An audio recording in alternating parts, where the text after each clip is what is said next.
მართული ბომბდამშენი, რომელიც საკმაოდ ახლოს იყო მშვიდობიან მოსახლეობასთან, რომლის მიერ ჩამოგდებული ჭურვიც ჩავარდა გორის შეიძლება ითქვას ცენტრში.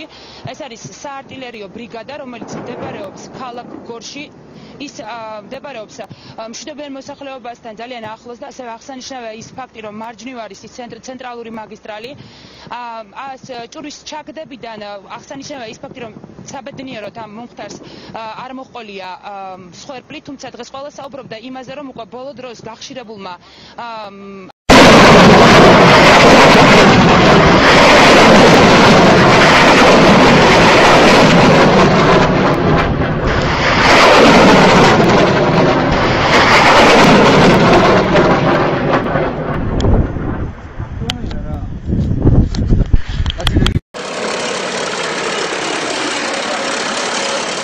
It came without warning, a sudden Russian advance pulling out of the town of Gori.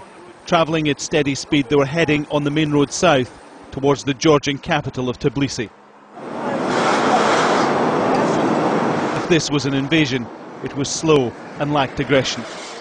The convoy snaked back for almost a kilometre. It included armoured personnel carriers, supply trucks and big artillery guns. The Russians said they weren't in Gori. This is the proof they were. And now they're on the road towards Tbilisi.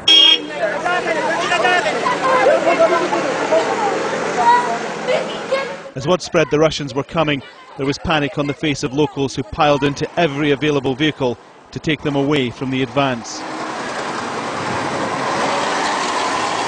On and on it pushed, kilometre after kilometre further into Georgian territory, challenging and provoking. From the capital Tbilisi, a convoy of Georgian Special Forces soldiers was sent. Suddenly, 15 kilometres from the Russians, they pulled to the side of the road and turned back to Tbilisi. The Russians came to a halt near Orjasani, 15 kilometres out of Gori.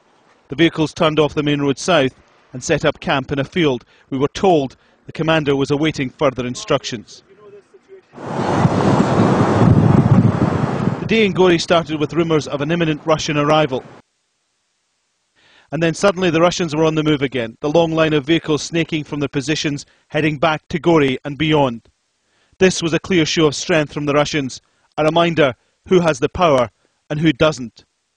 On the road back to Tbilisi, the Georgian army waited, taking up positions against an enemy now heading the other way. Most of these Georgian soldiers haven't seen the front line yet. They're fresh-faced reservists ready to go in, called up in President Saakashvili's full military mobilization on Friday. Georgia continues to insist that Russia is the aggressor in all of this. But one question mark remains. Was this a pre-planned assault timed to coincide with world leaders being preoccupied with the Olympic Games in Beijing? That may have been the calculation of either Georgia, Russia or the South Ossetian side. As the world watches the Games, this conflict is getting worse.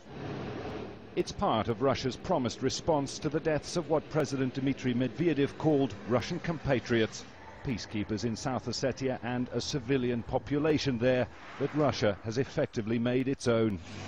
Georgian and Russian forces are continuing the battle for the South Ossetian capital Tskhinvali. Throughout a second night and into another day, what remains of the capital is under assault now from two armies.